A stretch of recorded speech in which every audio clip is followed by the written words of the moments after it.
الحمد لله نحمده ونصلي ونسلم على رسوله النبي الأمين الحنين الكريم الرؤوف الرحيم. أما بعد، فأعوذ بالله من الشيطان الرجيم. بسم الله الرحمن الرحيم.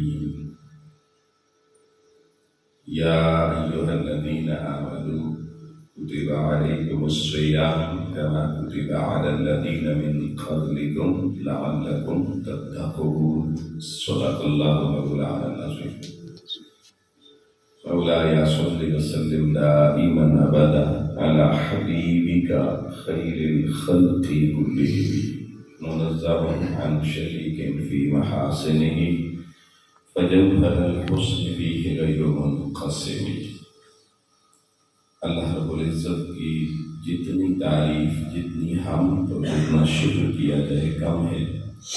اس کریم ذات نے ہمیں ماہ رمضان المبارک کی خوبصورت ساعتیں نصیب فرمائیں. بے بہا درود و سلام حضور نبی آخر الزمان صلی اللہ علیہ وآلہ وسلم آپ کی بارگاہ میں اور آپ کی نبی آل و اولاد کی خدمت میں، جن کے توسل اور جن کے تصدق سے اللہ پاک نے ہم سب کو نور ایمان عطا فرمایا. احباب گرامی کا سامعین محترم، رمضان المبارک کا مہینہ یہ اللہ تعالیٰ کی رحمتوں اور اللہ تعالیٰ کی برکتوں سے مالا مال مہینہ ہے. اور اس مہینے کا کمال یہ ہے کہ بہت سی ایسی عبادتیں جو سال بھر بندے نہیں کرتے، ادھر رمضان کا مہینہ شروع ہوتا ہے، ادھر وہ ساری عبادتیں جو بندے 11 مہینے نہیں کر رہے تھے. رمضان کا کمال دیکھیے، رمضان شروع ہوتے ہی وہ ساری عبادتیں شروع ہو جاتی ہیں. تو یہ رمضان کی سعادتوں سے صرف یہ امت یعنی ہم لوگ ہی مستفید نہیں ہو رہے. قرآن کریم کی جو آیت میں نے پڑھی، سورہ بقرہ کی آیت نمبر 183، اللہ جل مجدہ نے اس آیت مبارکہ میں 3 اہم باتیں ہمیں فرمایا. یا ایھا الذین آمنوا کتب علیکم الصیام، اے ایمان والو، کلمہ پڑھنے والو، تم پر روزہ لازم کر دیا گیا ہے، فرض کر دیا گیا ہے. تو ایک تو اس آیت سے ہمیں روزے کی فرض ہونے کا حکم ملتا ہے. پھر فرمایا کما کتب علی الذین من قبلکم، کہ یہ رمضان یعنی روزے کی سعادت صرف اس امت کو نہیں اللہ دے رہا، بلکہ فرمایا جب سے کائنات کا نظام چل رہا ہے تب سے اللہ اپنے بندوں کو روزوں کی برکتیں اور رحمتیں عطا کرتا ہے. سبحان اللہ. کما کتب علی الذین من قبلکم، حضور سے پہلے جتنی امتیں آئیں سب کو اللہ تعالیٰ نے روزہ عطا کر رکھا تھا. اور پھر مقصد روزہ بتایا کہ لعلکم تتقون، یہ روزہ اس لیے تمہیں دیا ہے تاکہ بندے 11 مہینے سال میں خدا جانے کن کن راہوں کو چھوڑ کر غلط راستوں پہ جاتے ہیں، اور رمضان کا مہینہ جو صحیح معنی میں گزارے گا اللہ اسے اپنی بارگاہ سے تقوی کی اور نجات کی خیرات عطا فرما دے. اب پہلی امتیں جتنی آئیں انہیں بھی اللہ کریم نے روزہ دیا، اور مجھے آپ کو بھی، اور اس امت رسول صلی اللہ علیہ وآلہ وسلم کو بھی اللہ کریم نے یہ نعمت عظمیٰ عطا فرمائی. فرق کیا ہے؟ فرق صرف اتنا ہے کہ پہلی امتوں کو اللہ نے جو نعمتیں روزے کی عطا فرمائیں، میرے کریم نبی صلی اللہ علیہ وآلہ وسلم کے صدقے رمضان کی وہ رحمتیں، وہ برکتیں، وہ سعادتیں جو ہزار سال سے انسانوں کو اللہ نے عطا کر رکھی تھیں، جب میرے محبوب صلی اللہ علیہ وآلہ وسلم کی امت کو اللہ پاک نے رمضان کا مہینہ دیا تو انہی سعادتوں، برکتوں اور رحمتوں کو اللہ کریم نے حضور کے صدقے اس میں بے پناہ اضافہ فرما دیا. اس امت کے لیے رمضان کی برکتیں بڑھا دی گئی، رمضان کی رحمتیں بڑھا دی گئی، اور کچھ آسانیاں بھی اس امت کے لیے پیدا کر دی گئی۔ آسانی یہ ہے کہ پہلی امتیں جو روزہ رکھتی تھیں وہ روزہ 24 گھنٹے کا ہوتا تھا، 24 گھنٹے سحری افطاری اکٹھی ہوتی تھی۔ لیکن آئے دیکھیں حضور علیہ السلام کی امت، آقا نے دیکھا میری امت تو بڑی کمزور ہوگی کہ دوبارہ 13 گھنٹے کا روزہ بھی بڑی مشکل سے رکھے گی۔ میرے کریم نبی نے اللہ کی بارگاہ میں دامن پھیلایا، کہا مولا روزے کا مہینہ دے، لیکن میری امت کے لیے میں رحمت للعالمین کے صدقے آسانی فرما دے۔ اللہ نے کہا سونیا تجھے جو امت پیاری لگتی ہے وہ میں خدا کو بھی پیاری لگتی ہے۔ ایسے کرتے ہیں، باقیوں کے روزے 24 گھنٹے کے تھے، تیری امت کا روزہ سورج چڑھنے سے پہلے صبح 7 کو شروع کروں گا، افطاری پہ ختم کروں گا۔ اللہ کتنی آسانی فرما دی گی۔ پھر بھی بندے کہتے ہیں جی روزہ لگ گیا ہے، جی روزہ بڑا مشکل ہے، جی اللہ کے بندو، اللہ کے محبوب علیہ السلام کے صدقے آسانیاں پیدا فرما دی۔ اگر مجھے آپ کو 24 گھنٹے کا روزہ رکھنا پڑتا اور پھر ان کھیتوں میں کام بھی کرنا پڑتا چلچلاتی دھوپ میں، پھر میں پوچھتا روزہ کتنا آسان ہے۔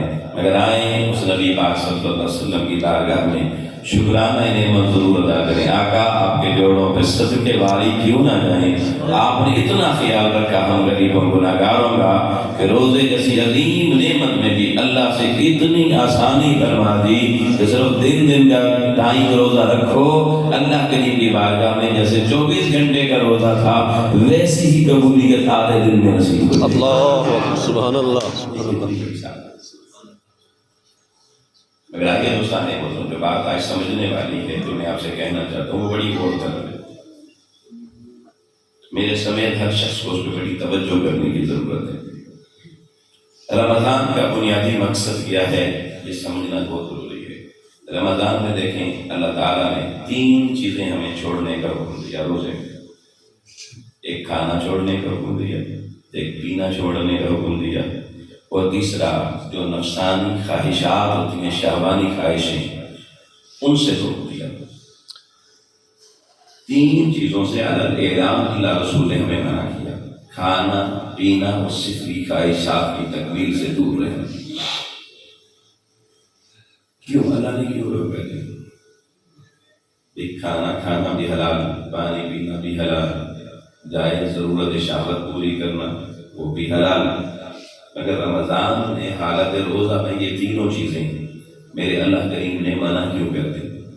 یہ نقطہ بڑے سمجھنے والا ہے۔ احباب گرامی، انسان 2 چیزوں سے بنا ہے۔ انسان کتنی چیزوں سے بنا ہے؟ 2 چیزوں سے۔ ایک یہ جسم ہے اور ایک اس کے اندر پائی جانے والی روح ہے۔ جسم اصل نہیں ہے، اصل انسان اس کی روح ہے۔ جسم نہ تھا، روح تب بھی تھی، جسم ختم ہو جائے گا، روح تب بھی قائم دائم رہے گا۔ اصل انسان کی حقیقت انسان کی روح ہے۔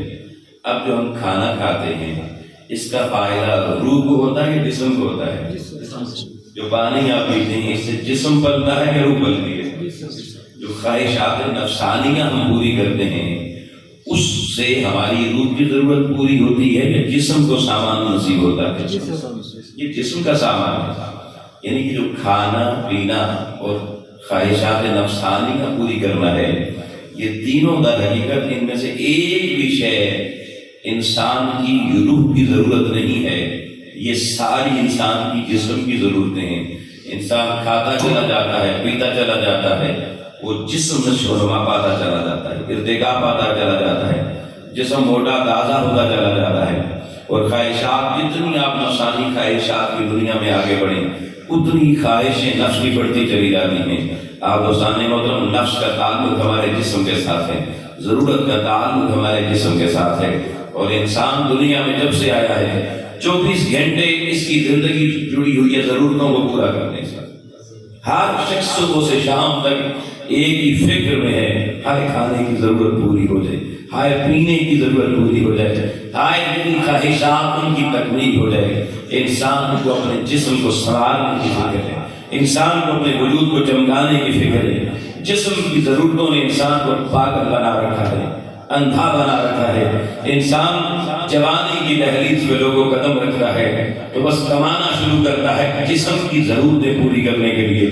جوانی کی دہلیز سے گزر کے بڑھاپے کی عمر کو 70 80 90 سال تک پہنچ جاتا ہے، مگر اس کو صبح و شام فکر صرف ایک چیز کی ہوتی ہے کہ دنیا کا مال میرے پاس ہونا چاہیے، دنیا کی ضرورتیں، میری حاجتیں، میری اولاد کی، میری فیملی کی، میں جن کا کفیل اور ذمہ دار ہوں ان کی ضرورتیں پوری ہونی چاہیے. اور بعض اس کا نقصان یہ ہوا ہے کہ ہم لوگوں نے اس نفسانی خواہشات اور جسمانی ضروریات کو ہی اپنی زندگی کا مقصد سمجھ لیا ہے.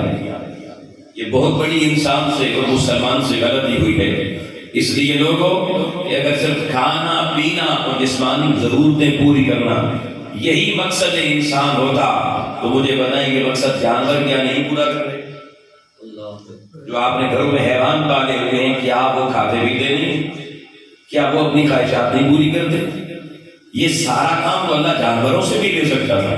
پھر انسان کے سر پہ اشرف المخلوق کا تاج سجانے کی ضرورت کیا تھی؟ انسان کو زمین پر اللہ کا خلیفہ بنانے کی ضرورت پیش کیوں آئی؟ یہ وہ بات ہے جو رمضان کا مہینہ سمجھائے گا. اللہ کہتا ہے بندے دیکھ تیرے اندر میرا اصل سودا میری روح کی شکل میں موجود ہے. جسم حقیقت نہیں ہے، جسم نے تو کل مٹی میں مل جانا ہے. روح عالم والا ہے، عالم لاہوت کا پرندہ ہے جو انسان کے جسم کو زندہ رکھتا ہے. اور دیکھیں جسم زندہ کھانے سے نہیں رہتا، یہ ذہن میں رکھنا. جسم زندہ پانی سے نہیں رہتا، جسم زندہ نفسانی خواہشات اور حاجتوں کی تکمیل سے نہیں رہتا. انسانی جسم کو زندہ اس کی روح نے رکھا ہوا ہے. یہ روح اندر سے نکل جائے، آپ نوالے ٹھونستے رہے کسی مرحوم کے منہ میں، آپ پانی کو ڈیلتے رہے اس کے منہ میں، وہ زندگی پا نہیں سکتا، اس کا جسم جی نہیں سکتا. تو پتہ چلا آؤ لوگوں ہم جن ضرورتوں کو اور جن کی تکمیل کو اپنی زندگی سمجھ رکھے ہیں، اللہ کی عزت کی قسم لوگوں یہ ہماری روح کو زندہ نہیں رکھ سکتی. جسم کو تو پال رہا ہے لیکن روح کو نہیں پال سکتا. اور جب انسان صرف جسم کو پالنے کی فکر میں لگ جائے تو جسم تو پل جاتا ہے، لیکن لوگوں جتنا جسم پلتا جاتا ہے روح اتنی ناتواں اور کمزور ہوتی چلی جاتی ہے.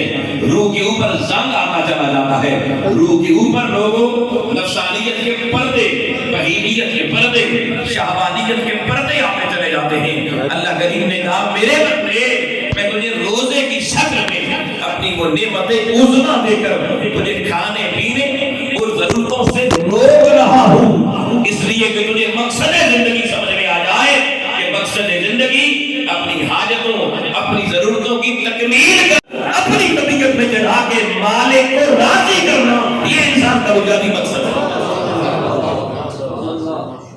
انسانی زندگی کا اصل مقصد اللہ کی رضا ہے. اللہ کی رضا کھانے سے نہیں ملتی، پینے سے نہیں، اس سے بندے کی اپنی رضا، اور بندہ راضی ہوتا ہے، اپنا رنگا راضی ہوتا ہے. اللہ راضی اس وقت ہوتا ہے جب اللہ نے جو اندر سسٹم دیا نا زندہ رکھنے کے لیے روح کا، جس دن بندہ لوگوں اس روح کی غذا کا سوچنا شروع کرتا ہے، روح کی خوراک کا سوچنا شروع کرتا ہے اور روح کو خوراک دینا شروع کرتا ہے. روح کی خوراک جتنی بڑھتی چلی جاتی ہے اور روح اتنی تکڑی ہوتی چلی جاتی ہے.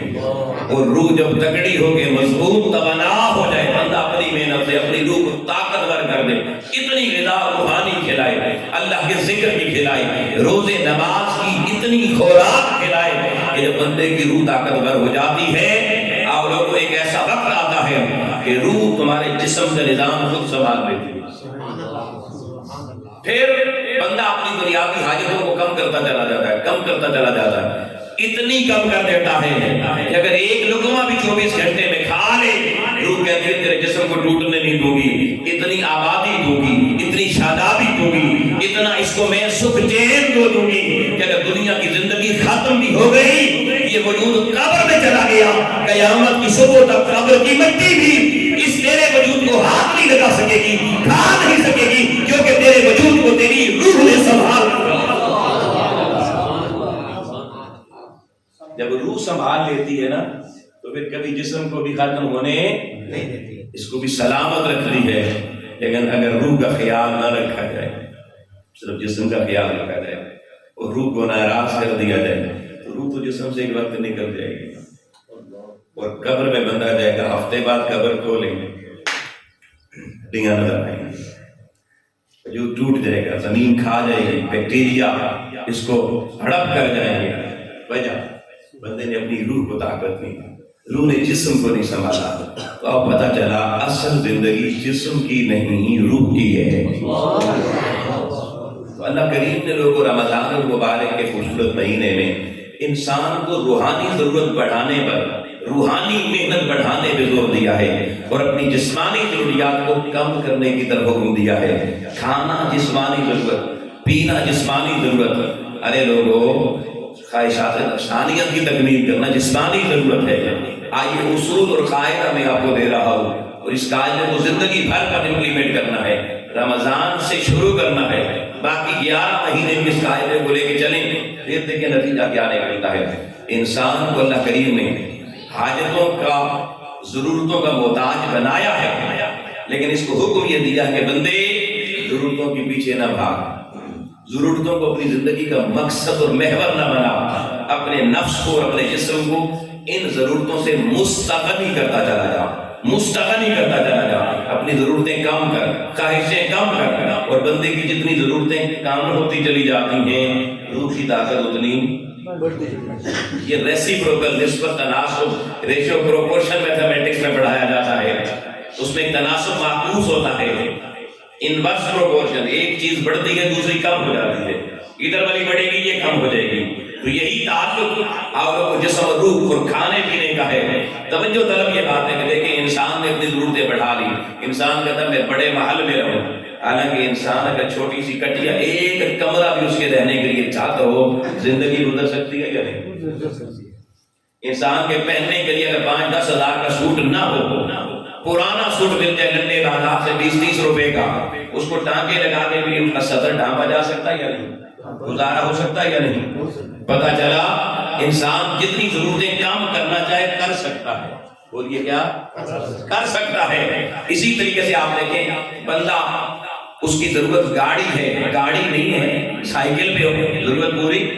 لوگ یہاں گدھوں پر بھی سواری کرتے ہیں، پہلے بزرگ تو گھوڑوں کھچروں میں سواری کرتے تھے، ضرورت پوری ہوتی تھی یا نہیں ہوتی تھی؟ پتہ چلا انسان کی جتنی حاجات ہیں بندہ اگر چاہے تو انہیں کم کر سکتا ہے، اور کم کر کے ان سے استغنا پا سکتا ہے۔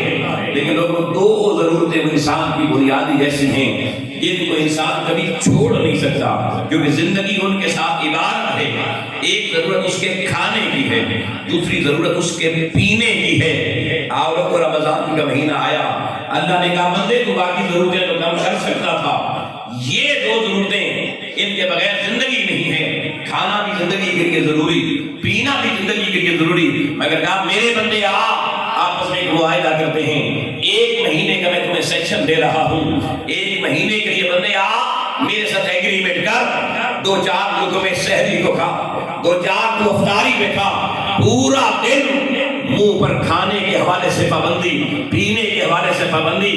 آج یہ 2 ضرورتیں تو اپنی کم ترین سطح پر لے آ، مرے گا نہیں، مرے گا نہیں، مرے گا تو ضرورت کم کر۔ میں تجھے بتانا چاہتا ہوں جس کھانے پینے کو تم نے زندگی کا مقصد سمجھ رکھا ہے، اگر 4 نوالے تو صبح 4 شام کو لے زندگی کا سفر پھر بھی جاری رہتا ہے، رکے گا نہیں۔ مگر تجھے فائدہ کیا ہوگا جب تیری ضرورتیں ظاہری کم ہو جائیں گی، کھانا بھی لیمیٹڈ ہو گیا، پینا بھی لیمیٹڈ ہو گیا، نفسانی حاجات بھی تو نے چھوڑ دی، جب تو جینے کی بنیادی ضرورتوں کو بھی اپنی کم ترین سطح پر لے آئے گا تو مولا بندہ حریص ہے، بندے سے کوئی کام کروانا ہو بچے سے بھی انعام دینا پڑتا ہے۔ تو بتا تو صحیح، اگر تیری خاطر میں زندگی کی بنیادی ضرورت کھانا بھی کم کر دوں، پینا بھی کم کر دوں، بتا میرے رب مجھے انعام کیا دے گا؟ میرا رب کہتا ہے اے میرے بندے، اگر تو نے یہ کھانا پینا میری خاطر چھوڑ دیا، میری خاطر یترکو تو آمہو و شہباتہو و شرابہو، یہ آجابی، اگر تو نے کھانا، اگر تو نے پینا، اگر تو نے شہوتیں میرے رب کے لیے چھوڑی تو سن، پھر اگر میری خاطر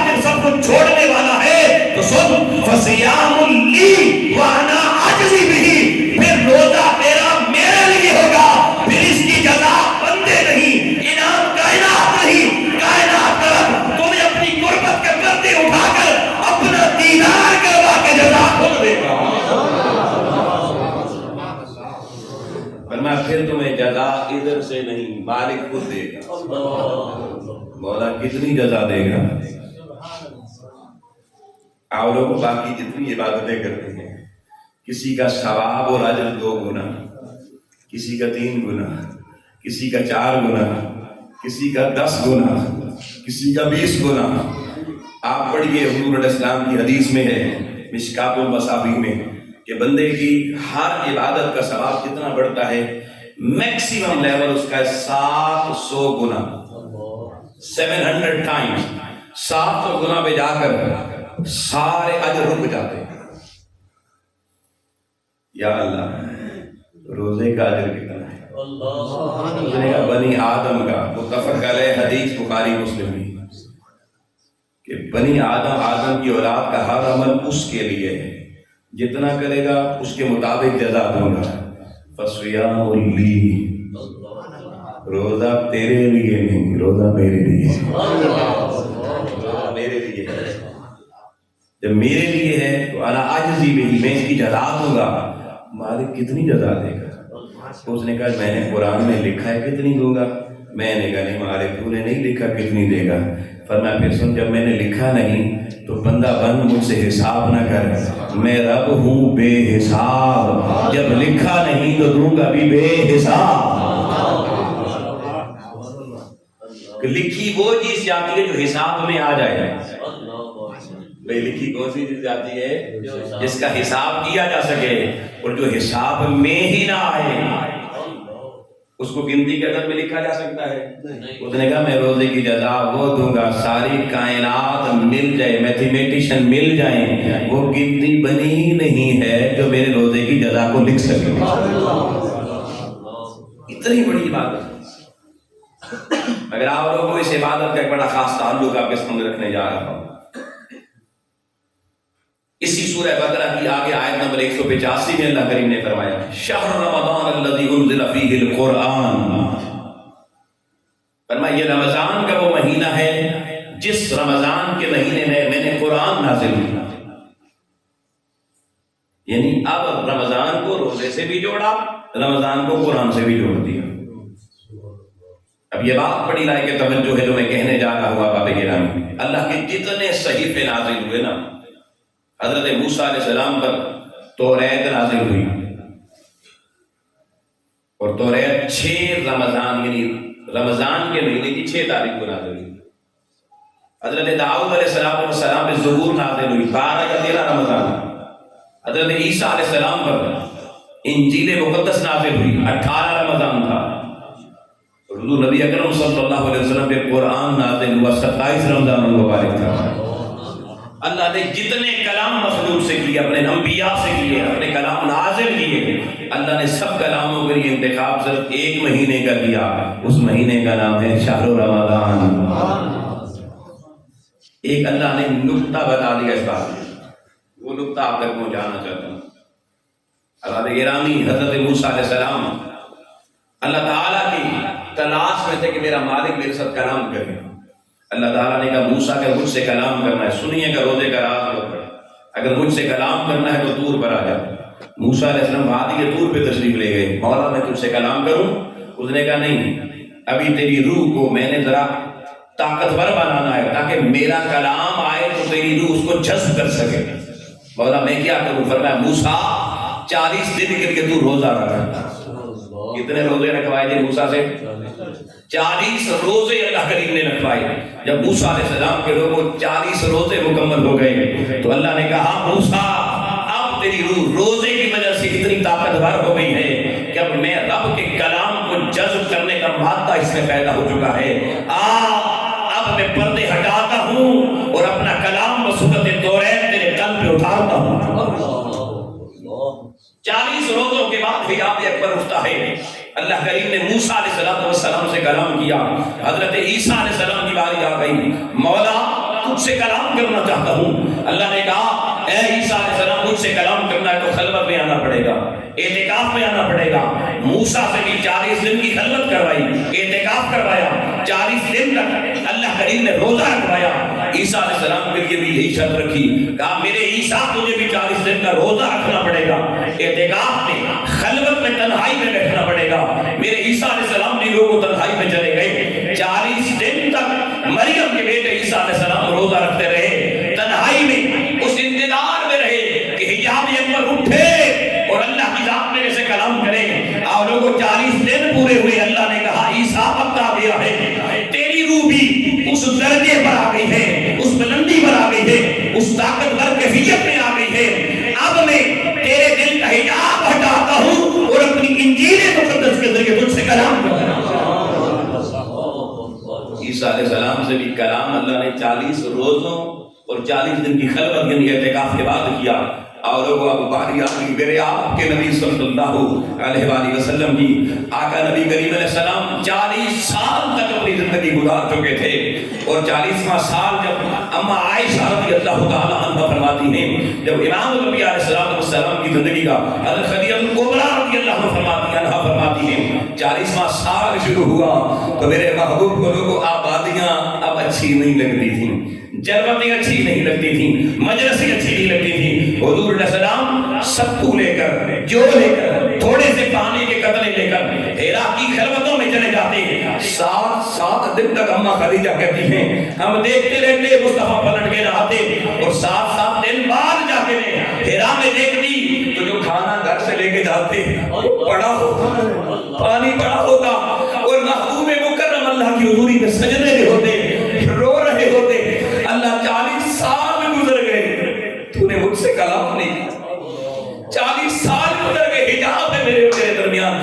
اللہ نے کہا محبوب اب غار حرا میں پھرا، مگر اب 1 مہینے کے لیے آ، اور تجھے اب 1 مہینہ روزہ رکھنا پڑے گا۔ مولا آ گیا، اور لوگ میرے آپ کے نبی حرا کی خلوت میں پہنچے، روزہ شروع ہو گیا۔ اب پہلے انبیاء کے لیے شرط 40 روزوں کی تھی، میرے آپ کے نبی کے لیے شرط 30 روزوں کی رکھی۔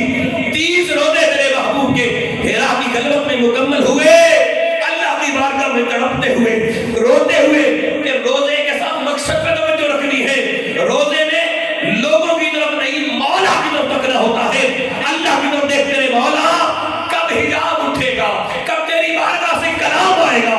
30 روزے لوگوں جس دن مکمل ہوئے، حرا کی خلوتوں میں آواز آئی، او میرے محبوب، او میرے محبوب، تجھے تو ضرورت نہ تھی 30 روزوں کی، مگر میں نے تیرے صدقے کی انعام تیری امت کو دینا تھا، اس لیے تیری سنت بنا دیا ہے 30 روزے۔ آ محبوب اب ہم آپس میں بات کرتے ہیں۔ حجاب اکبر اٹھا، فرشتہ آیا، اللہ نے کہا اقرأ بسم ربک الذی خلق، محبوب آپ پڑھ اپنے رب کے نام سے جس نے تجھے پیدا کیا۔ 30 روزے 30 راتوں کی خلوت میں انعام اللہ کی بارگاہ سے یہ ملا۔ سونیا آپ اپنے ہونٹوں پہ میرا نام لے گیا، میں سری تاری کائنات کو میرا خدا۔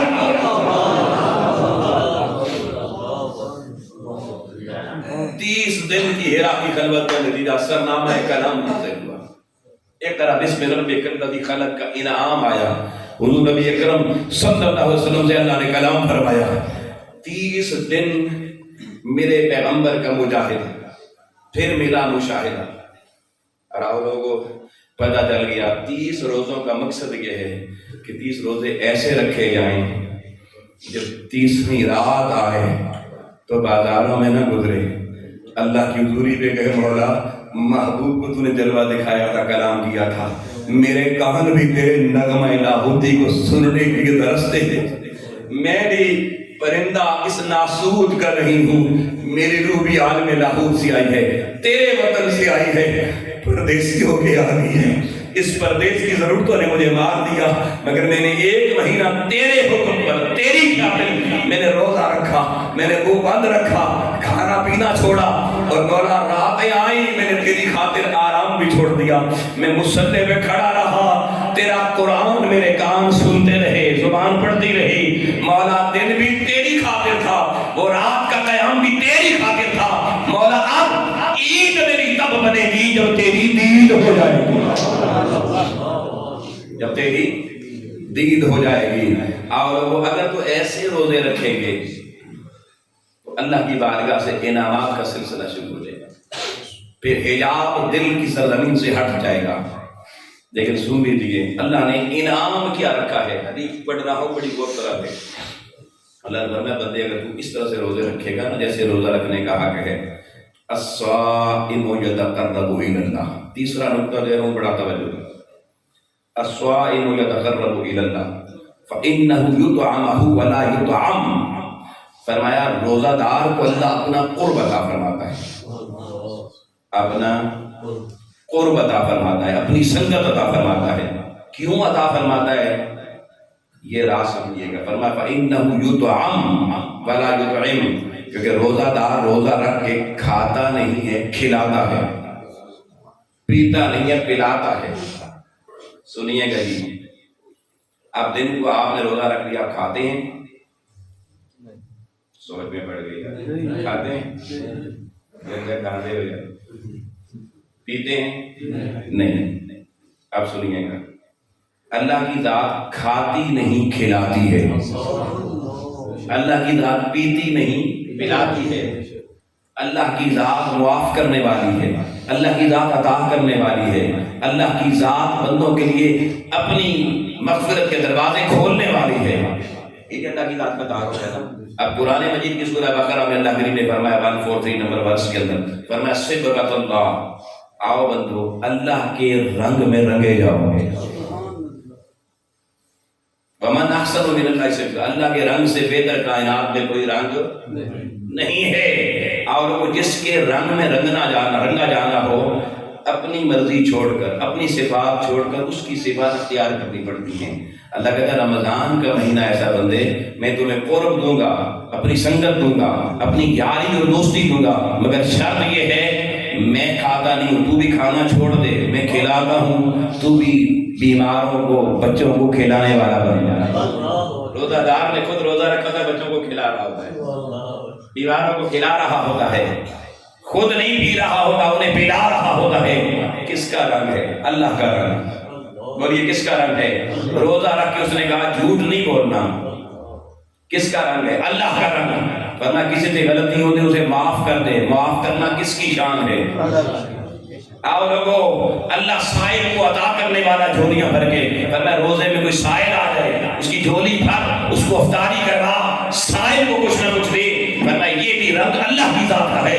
فرمایا ایک مہینے کے لیے تو اپنے سارے رنگ چھوڑ دے، میرے رنگ اختیار کر، ایک مہینہ گزرے گا میں تیری روح کے سارے رنگ اتار کے الصائم یتقرب الی اللہ، اللہ اپنا حجاب اٹھا کے قیامت تک مصطفیٰ کی امت کے ہر ایسے روزہ دار کو اپنا دیدار الہی کروا، دیدار الہی کروا۔ روزے کی طاقت دیکھیے لوگ، کہ روزہ بندے کو کہاں لے گیا؟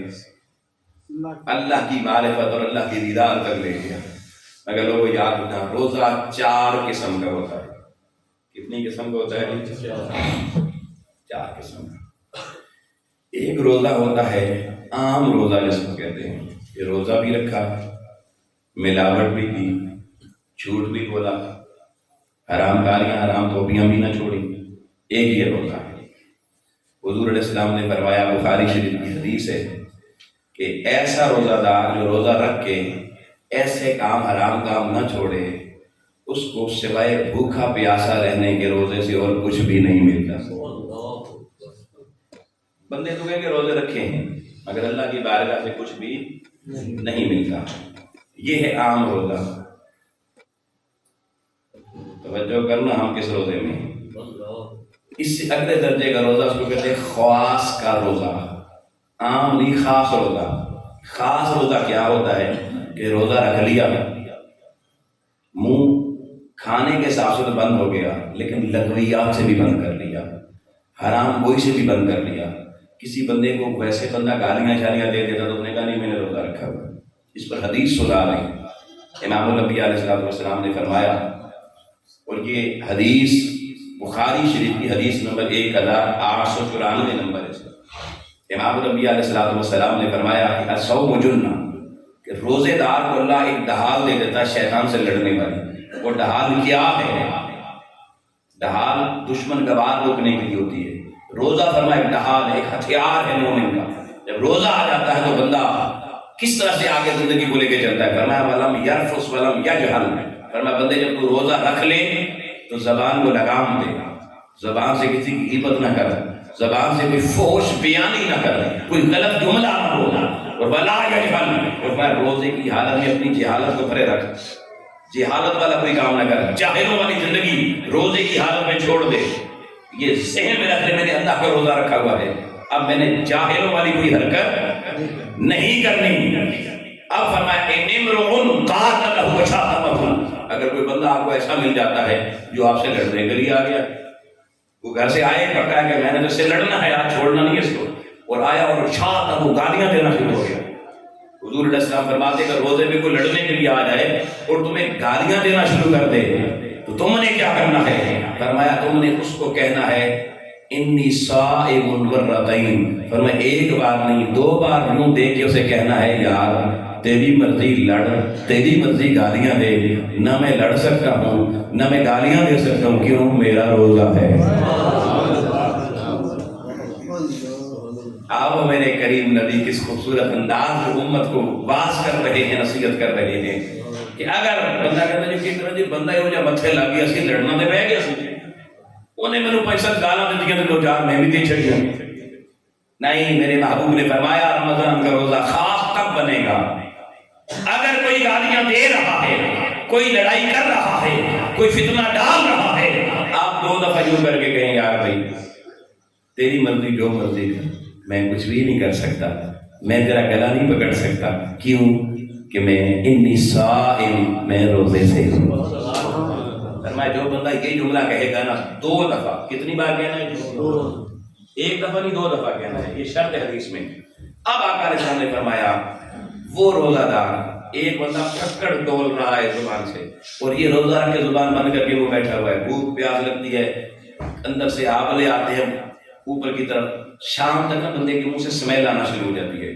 آقا فرماتے ہیں اگر تو دن کا روزہ ایسا رکھے گا نا, اپنے زبان سے کوئی غلط لفظ نہیں نکالے گا, لڑائی جھگڑا نہیں کرے گا, لخلوف فم الصائم اطیب عند اللہ من ریح المسک. فرمایا اس طرح سے شام کو جب تیرے منہ سے بو آئے گی, اللہ کے ہاں وہ بو مشک و عنبر کی خوشبو سے زیادہ بہتر ہوگی.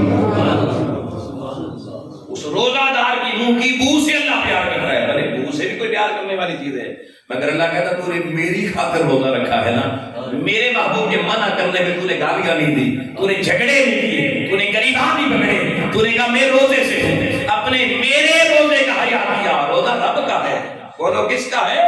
رب کا ہے.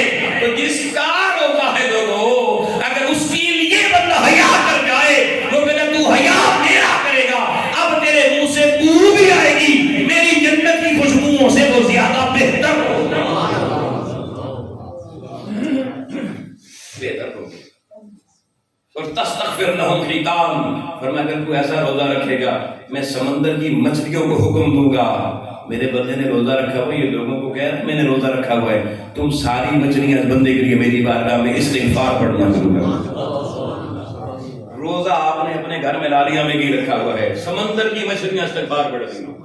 وہ مچھلیوں سے کسی نے پوچھا تمہیں کیا ہو گیا ہے, انہوں نے کہا جی اللہ نے حکم دیا ہے روزہ داروں کے لیے استغفار پڑھنا.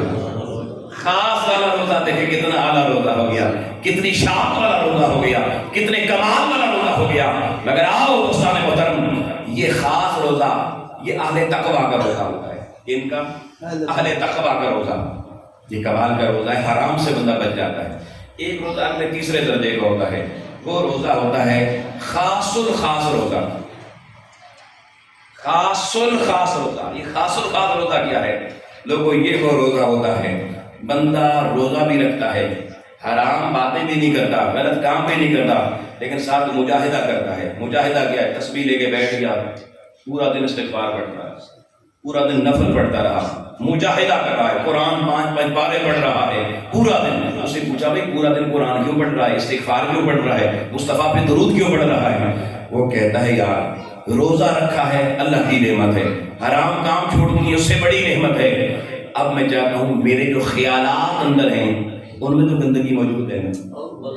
میں کسی کو تو گالیاں نہیں دے رہا, مگر میرے وجود کے برتن کے اندر تو گالیاں بھری ہوئی ہیں نا, جہالت اندر تو بھری ہوئی ہے. میں باہر چھوڑی ہے, مگر روزے گزریں گے رمضان کے بعد پھر یہ حالت باہر نکل آئے گی، شیطان پھر کھل جائیں گے، میں پھر ان کا سنگی بن جاؤں گا۔ میں مجاہدہ اس لیے کر رہا ہوں کہ رمضان ختم ہونے سے پہلے پہلے اللہ میرے خیال بھی پاک کر دے، میرا سینہ بھی پاک کر دے۔ یہ خاص اور خاص روزہ ہے، اہل مجاہدہ کا روزہ اس کو کہتے ہیں۔ اور ایک روزہ اس سے بھی اوپر درجے میں، اس کو کہتے ہیں کہ یہ اہل مشاہدہ اولیاء کا روزہ ہے، اللہ کے ولیوں کا روزہ ہے۔ یہ کون سا روزہ ہے؟ عام کام چھوڑ دیے سارے، روزہ تقویٰ والا بن گیا، مجاہدہ کیا، روزہ اور اعلیٰ بن گیا، من کے ساتھ تن کے ساتھ من بھی صاف ہو گیا۔ اب جب من صاف ہو گیا تو پھر کچھ بندے اللہ کے ایسے ہوتے ہیں لوگوں، وہ کہتے ہیں بھائی ہم نے یہاں پہ نہیں رکنا، کیونکہ روزے سے صرف جزا نہیں چاہیے۔ آؤ لوگوں میرا جملہ سمجھنا بھائی، ایک روزہ دار اس کے روزہ رکھتا ہے کہ جزا ملے گی، جزا اجرت کو کہتے ہیں، اجرت مزدوری کو کہتے ہیں کہ محنت کی مزدوری مل جائے گی اللہ کی بارگاہ سے۔ مگر آؤ اہل حق اللہ والے کون ہوتے ہیں؟ وہ روزہ رکھتے ہیں، وہ کہتے ہیں مالک میں نے حرام بھی چھوڑ دیا، میں نے مجاہدہ بھی کیا، ساری رات قرآن پڑھتا رہا، سارا دن استغفار پڑھتا رہا، سجدے کرتا رہا، تلاوتیں کرتا رہا۔ اللہ پوچھتا ہے میرے بندے تو کیا چاہتا ہے؟ وہ کہتا ہے مولا میں نے سنا ہے الصائم یتقرب الی اللہ، اللہ روزے دار کو اپنا قرب دیتا ہے، مجھے صرف وہ قرب نہیں چاہیے جو خیالی ہو، جو کتابوں میں لکھا ہوا ہو، مجھے وہ قرب چاہیے کہ میری زبان بند ہو گئی، کھانے پینے سے بھی رک گئی، لغویات سے بھی رک گئی، میں نے اس کو تالا لگا دیا ہے، کان میرے کھلے ہیں بند نہیں ہوئے، اے مولا میں چپ ہوں، اب تو بول میں سننے والا۔ جب اس نیت سے بندہ روزہ رکھتا ہے، آؤ دوستان محترم، اللہ کریم حجاب اکبر اس بندے سے بھی اٹھا دیتا ہے، کہتا فرشتوں 70,000 پردے ہٹاؤ، میرا بندہ مجھے تکنے کے لیے روزہ رکھ رہا ہے، قیامت کو تو دیدار کراؤں گا کہ اسی دنیا میں سچا طالب ہے، ادھر ہی میں پردے اٹھا کے بندے کو دیدار کرنا۔ یہ سب سے بڑا روزہ ہوتا ہے، یہ نصیب ہوتا ہے پھر ان کی حالت کیا ہوتی ہے۔ حضرت خواجہ شہاب الدین سہروردی رضی اللہ تعالیٰ عنہ کے چچا تھے شیخ ابو نجیب سہروردی رضی اللہ تعالیٰ عنہ، بڑے شیخ تھے، بڑے عارف تھے۔ یہ خانہ کعبہ میں گئے، رمضان کا مہینہ ہے، روزہ رکھا ہوا ہے، اور روزہ رکھ کے اللہ کے حرم میں خانہ کعبہ کے سامنے لوگوں اللہ کا ولی مراقبے کی حالت میں ہوں، پتہ نہیں کب مراقبہ شروع کیا، بھتیجے ساتھ بیٹھے خواجہ شہاب الدین سہروردی، حضرت خضر علیہ السلام ملاقات کرنے کے لیے آ گئے، آگے انہوں نے سلام کیا اور خواجہ ابو نجیب سہروردی کو السلام علیکم ورحمۃ اللہ، انہوں نے کوئی جواب نہیں دیا۔ حضرت خضر دیر تک کھڑے رہے کہ یہ مراقبہ ختم کریں تو میرے سے بات کریں۔ آؤ لوگوں، کچھ ایسے ہوتے ہیں جو خضر کی تلاش میں ہوتے ہیں۔ میرے استاد کے محترم حضور شیخ الاسلام کہتے ہیں کچھ بندے ایسے ہوتے ہیں جو خضر تلاش کرتے ہیں، اور کچھ ایسے خوش نصیب ہوتے ہیں جنہیں خضر خود تلاش کرتا ہے، جنہیں خضر خود تلاش کرتا ہے۔ خضر آئے کھڑے ہیں جی، مگر اللہ کا بندہ ایسا گم ہے مراقبے کی حالت میں کہ آنکھ اٹھا کے مجھے دیکھا، کافی دیر تک کھڑے رہنے کے بعد خضر چلے گئے۔ جب خضر چلے گئے مراقبہ ختم ہوا، خواجہ شہاب الدین سہروردی نے چچا جان کو کہا چچا جان آپ اس کیفیت میں چلے گئے تھے؟ حضرت خواجہ خضر ملنے آئے تھے، کافی دیر کھڑے رہے، جب آپ نے اپنی توجہ نہ ہٹائی، سلام کا جواب بھی نہ دیا، تو میں نے کہا حضرت خضر اور بھی کام آپ کیوں گے، آپ تشریف لے گئے۔ پھر وہ چلے گئے، اور حضرت شیخ نجیب الدین سہروردی کا جواب سنیے، انہوں نے کہا بیٹے میں اللہ کے حرم میں روزہ رکھ کے کسی اور سے ملنے نہیں، جس کا حرم ہے اس سے ملنے آیا، میں نے مراقبہ کیا حالت روزہ میں، اللہ نے اپنا دیدار عطا فرما دیا، میں رب سے کلام کرنے لگ گیا، مجھے بتا اگر خضر کی ملاقات میرے رب کی ملاقات سے بہتر تھی تو میں مراقبہ چھوڑ دیتا، اور اگر خضر سے میرے رب کی ملاقات بہتر تھی تو پھر مجھے حق تھا، مجھے خضر کی تمنا نہیں ہے، جس نے خضر کو خضر بنایا ہے میں نے اس رب کی۔ یہ اہل اللہ کا طریقہ آپ دوستان بولنا سنائیں گے۔ اب کے نام میں عرض کر رہا ہوں کہ روزہ رکھ کے ہم نے اپنا انالیسس کرنا ہے. یہ 4 چیزیں دیکھیں. عام روزہ کوئی فائدہ نہیں, بھوکا پیاسا رہا. دیکھ لو بھائی, جو بندہ پورا دن گالیاں دیتا ہے, کبھی بیوی سے لڑ رہا ہے, کبھی بچوں سے لڑ رہا ہے, کبھی مالے والوں سے لڑ رہا ہے, کبھی باہر کھیتوں میں لڑ رہا ہے, کبھی جانوروں کو بھی لوگ گالیاں دیتے ہیں یہاں پہ, تو سمجھ لیں اینے سر منہ ہی بند کیتا ہے. وہ جو جانور بھی زیادہ منہ مارتا ہوں اس کے منہ پہ جالی لگا دیتے ہیں, لگاتے ہیں نا, پھر وہ نہیں کھا سکتا کوئی. تو جالی لگانے والی بات ہے, کھانا پینا چھوڑا ہوا ہے, اس سے ہٹ کے کوئی فائدہ نہیں ہے. آپ پہلے اپنا انالیسس کرو کہ اپنے روزے کو خاص روزہ بنانا ہے. کم سے کم تقویٰ والا روزہ تو اختیار کرو ہے, کم سے کم یہ معیار بتا رہا ہوں. اور آپ سنو, اگر آپ جس دن اس کیفیت سے کم تقویٰ والے روزے کی طرف آ گئے, پھر حضور علیہ السلام کی حدیث پڑھ رہا ہوں, اسی بخاری شریف کی 1896 نمبر حدیث ہے, 1896 نمبر حدیث. امام الانبیاء علیہ السلام نے فرمایا, سنیے گا کہ اہل جنت جب جنت میں جائیں گے تو جنت میں کئی دروازے ہوں گے. ایک دروازہ سب سے زیادہ سجا ہوا ہوگا, سب سے زیادہ ڈیکوریٹ ہوگا, اور پورے رمضان کو دروازے کو سجایا جاتا ہے. خدا جانے کب سے سجایا جاتا ہے, کتنی سجاوٹ ہوگی. ہر کوئی بےتابی سے دیکھے گا اس دروازے سے اندر کون جائے گا. اچانک اہل محشر میں اللہ کی آواز آئے گی. کس کی آواز بھائی بولو, کس کی آواز آئے گی؟ اللہ کی آواز آئے گی. اللہ کہے گا آئین الصائمون, وہ روزے دار کدھر ہے, روزے دار کدھر ہے؟ اور وہ جنہوں نے تقویٰ والا روزہ رکھا ہوگا, جنہوں نے مجاہدے والا روزہ رکھا, محشر کے میدان میں کھڑے ہو جائیں گے. باقی سوا نیزے میں سورج تپ رہے ہیں محشر کی گرمی میں, جل رہے ہیں محشر کی گرمی میں. اللہ کہے گا روزے داروں آگے آ جاؤ, باقیوں کا حساب کتاب بعد میں کروں گا.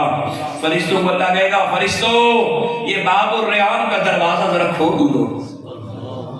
باب الریان کھل جائے گا, جنت کا سب سے سجا ہوا دروازہ. اور حضور نے فرمایا, اللہ کریم کی ذات میری امت کی ان روزہ داروں کو جنہوں نے تقویٰ والا روزہ رکھا ہوگا, اللہ خود ان کا استقبال کر کے اپنے بندوں کو لے کر ہاتھ پکڑ کے خود جنت میں باب الریان سے گزر رہا ہوگا. جب سارے روزہ دار باب الریان سے گزر جائیں گے, آخری روزہ دار بھی گزر جائے گا, اللہ کہے گا فرشتوں دروازہ بند کر دو, اس دروازے سے اندر کسی اور کو آنے کی اجازت نہیں ہے. محدثین نے لکھا حکمت کیا ہے کہ اندر باقی بھی چلے جائیں, کیا فرق پڑ جاتا ہے. حکمت یہ ہے کہ آقا علیہ السلام نے فرمایا باب الریان سے جو اندر جائیں گے, اندر خدا ہوگا اور روزے دار ہوں گے. آپ اللہ کی ذات, وہ جو اصل حجاب اکبر ہے جو میرے محبوب کے علاوہ کسی نے نہیں دیکھا, جو مکھڑا معراج کی شب دیکھا تھا, موسیٰ نے بھی نہیں دیکھا, عیسیٰ نے بھی نہیں دیکھا. آؤ خوش نصیب روزے دارو, اس باب الریان سے اندر اللہ کی اس خاص جنت میں جانے والوں. اللہ کریم کی ذات کہے گی فرشتوں دروازے بند ہو گئے, مولا بند ہو گئے. سارے روزہ دار ہیں, کوئی بغیر روزے والا تو نہیں ہے دنیا میں جس نے تقویٰ والا روزہ رکھا. مولا سارے تقویٰ والے روزہ دار ہیں. اللہ کہے گا خوش نصیبوں میں وعدہ تھا, میرا وعدہ تھا, میری خاطر اگر تم ایسا روزہ رکھو گے تو جزا میں دوں گا. آج وہ جزا لینے کا وقت آ گیا ہے. اس پر مشتاق آنے دی, یوں ان کی آنکھیں جلوہ حسن خدا دیکھنے کے لیے تڑپ کے اللہ کی طرف متوجہ ہوں گی. اللہ کی ذات اپنے حسن ازلی سے نقاب اٹھانے کا لوگوں. آقا فرماتے ہیں اس سے بڑا خوش نصیب جنت میں کوئی نہیں ہوگا. باقیوں کو جنت کی نعمتیں ملیں گی, روزداروں کو نعمت والا رب ملے گا, رب ملے گا, نعمت دینے والا رب ملے گا. اللہ سے روزدار ملاقات کریں گے.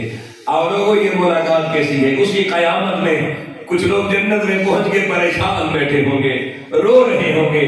اللہ ان سے کہے گا میرے بندوں کیا میری جنت میں کوئی کمی تمہیں نظر آئی؟ وہ کہیں گے جنت میں پہنچ کر بھی قرار نہیں, یہ کوئی اور جگہ ہے, مقام یار نہیں.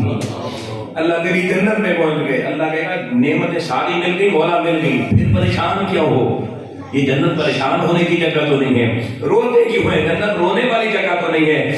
وہ کہیں گے مولا روتے اس لیے کہ ہم دنیا میں شہید ہوئے تھے, شہید ہوئے تھے جب دشمن کی تلوار خنجر نیزہ پاؤں چل رہا تھا، ہمارے روح کے ٹکڑے ہو رہے تھے، ہماری روح جب جسم سے جدا ہوئی تھی تو نے ذرا سا حجاب اٹھایا، وہ جو تیرے دیدار کی لذت پائی تھی مولا وہ جنت کی نعمتوں میں وہ لذت نظر نہیں آ رہی۔ تو رات لوگ تم اہل جنت چاہتے کیا ہو؟ وہ کہیں گے مولا ہم چاہتے ہی ہیں واپس دنیا میں بھیج دے، جنت میں نہیں رہنا، واپس دنیا میں بھیج دے، پھر کفر سے جنگ ہو، پھر تلواریں لڑیں ٹکرائیں، پھر ہمارے وجود گھائل ہوں، پھر دشمن کا وار لگے، پھر ہماری روح تیرے فرشتے جسم سے نکال کے پھر تیرا دیدار ہوگا۔ اس جلوے کے لیے جنت کو دیکھنا گوارا نہیں کرتے۔ آؤ لوگوں ایک طرف جنت میں پہنچ کر بھی شہید جس جلوے حسن خدا کو تکنے کے لیے تڑپ رہے ہوں گے، او محبوب کے روزہ دار امتیوں کتنے خوش نصیب ہو، باب ریاض سے گزار کے مولا خود اپنے حجاب اکبر کو، اپنے حسن اپنی کے پردوں کو اٹھا کر شہید جس کو ترس رہے ہوں گے، روزہ دار اس مولا پہ جلوہ تک رہے ہوں گے۔ بس آباد گرامی قدر آؤ، یہ بڑی نعمت اللہ کی، اس کی قدر کرنا، مگر ہمیں یہ نعمت آسانی سے ملی، ہمیں ڈھونڈنی پڑی، ہمارے دروازے لگے روزے خود چل کے آ گئے، حضور کے صدقے آ گئے، ہمیں اس کی قدر نہیں ہے۔ سحری میں بھی نہ خیال روزے کا نہیں، نہ منہ بند کرنے کا ہوتا ہے، اور افطاری میں خدا جانے جو پورے دن کی بھوک مٹانے کے لیے بندہ کہتا سویٹ ڈش بھی ہونی چاہیے، چنا چاٹ بھی ہونا چاہیے، فروٹ چاٹ بھی ہونا چاہیے، پکوڑے بھی کلو 2 کلو ہونے چاہیے، سموسے بھی ہونے چاہیے، کچوریاں بھی ہونی چاہیے، کھجوریں بھی ہونی چاہیے، اور اس کے بعد شربت بھی ہونا چاہیے، لسی بھی ہونی چاہیے، 2-4 ٹاپا روٹیاں بھی ہونی چاہیے، ساتھ کو مرغے کی بوٹیاں بھی ہونی چاہیے، پھر افطاری ہو رہی ہے۔ یہ نفس کی خواہشات کو کنٹرول کیا جا رہا ہے۔ آؤ اگر روزے کی حقیقی مقصد کو پانا چاہتے ہو تو اللہ نے پورا دن نہیں کھانے دیا تو آپ کو مولا شام کو بھی چند لقمے دیں گے، بس تھوڑا سا کھائیں گے۔ اس روح کو طاقتور کرنا ہے، جسم کو کمزور کرنا ہے، اور جس دن تمہارا جسم کمزور اور روح طاقتور ہو گئی، اصل زندگی تمہاری اس دن شروع ہوگی۔ پھر قبرستانوں میں پڑے ہوئے بھی جسم سلامت رہتے ہیں، قیامت تک کوئی زمین کی مٹی بھی قریب نہیں آ سکتی۔ آئیے اللہ کی بارگاہ میں دعا کرتے ہیں، مالک ہمیں ایسا روزہ دار بنا۔ اور سنیے جو میں نے پورے نچوڑ بتایا آپ کو کہ حجاب اکبر اٹھ کے اللہ کا کلام جب انبیاء کے دلوں پر آیا تو ایک تو روزہ تھا، دوسرا ان کا اعتکاف خلوت تھی۔ آئیے لوگوں رمضان کا آخری اشرا بھی آنا ہے، اور اہل مقدر وہ ہوتے ہیں جو اللہ کی حضوری میں آ کر خلوت میں بیٹھ جاتے ہیں۔ مگر آؤ لوگوں انسان کی اچھی تربیت مسلمان کی جو اس وقت کی ضرورت ہے، روحانی تربیت، اخلاقی تربیت، معاشرتی تربیت، اس کے لیے ایک بہترین پیکج شہر اعتکاف منہاج القرآن لاہور میں دیا جاتا ہے۔ حرمین شریفین کے بعد دنیا کا سب سے بڑا اعتکاف منہاج القرآن کی لاہور میں جامعہ منہاج القرآن کی بستی ہے منہاج شہر اعتکاف میں وہ انتظامات ہوتے ہیں۔ 10 دن کے لیے پوری دنیا سے زائرین آتے ہیں، وہاں روزہ بھی رکھتے ہیں، خلوت بھی کرتے ہیں۔ میرے استاد یہ محترم حضور شیخ الاسلام کی سنگت بھی میسر آتی ہے، آپ کے روحانی خطبات بھی سننے کو ملتے ہیں، آپ کے صاحبزادگان کی خوبصورت صحبتیں بھی میسر آتی ہیں۔ دنیا بھر سے اولیاء، مجذوب، قلندر اور خدا جانے کیسے کبھی دنیا وہاں پر آ کے بیٹھتی ہے۔ اس بستی کا ایک دفعہ نظارہ ضرور کرو یار، اگر زندگی بدلنا چاہتے ہو، اگر چاہتے ہو آپ کا روزہ بھی تقویٰ سے بڑھ کر مجاہدے اور مجاہدے سے بڑھ کر مشاہدے تک جا پہنچے تو ارادہ کرو 10 دن یار ایسے گزر جانے ہیں، اتنی بڑی زندگی میں سے 10 دن نکال لو۔ انشاءاللہ تعالیٰ جب آپ 10 دن گزار کے وہاں سے پلٹیں گے، اس مسجد میں جو بندہ اعتکاف بیٹھتا ہے نا، اس منظر کو بھی دیکھنا اس کو بھی دیکھنا، فرق بتا رہا ہوں۔ ادھر جس دن چاند نظر آتا ہے شام کو، بستر فجر کے بعد ہی بعد میں گھر بھیج دیے جاتے ہیں، گھر جانے کی اتنی جلدی ہوتی ہے۔ مگر منہاج القرآن کے شہر کے اعتکاف میں جو گیا ہے وہ جانتے ہیں کہ لوگوں جب چاند نظر آتا ہے اور تو شیخ الاسلام الوداعی دعا کرتے ہیں، اس وقت کلیجے منہ کو آ رہے ہوتے ہیں، لوگ ایسے رو رہے ہوتے ہیں جیسے کوئی مرحوم مر گیا ہے، اس کے جنازے پہ آئے ہوئے ہیں۔ کیوں کہ وہ کہتے ہیں اس شہر اعتکاف کو چھوڑ کے گھر جانے کا دل نہیں کرتا۔ ایسی بستی روئے زمین پہ آج ہمیں قریب لاہور میں میسر ہے۔ ایک سب آپ سے گزارش کروں گا، اس بستی میں اگر 10 دن نہیں بھی بیٹھ سکتے 3 دن کے لیے چلے جائیں، 27ویں کو چلے جائیں، 28ویں 29ویں کو آخری 3 دن اعتکاف کر لیں، انشاءاللہ زندگی کا مزہ دوبارہ ہو جائے گا، روح کی کیفیت میں ہریالی آ جائے گی اور اللہ کی بارگاہ سے جزا سے اللہ کی رضا تک کا سفر مکمل ہو جائے گا۔ اور روزے کا مقصد بھی جزا سے رضا تک جانا ہے۔ دعا اللہ کریم ہم سب کی یہ محنت قبول فرمائے۔ باقی دعوانا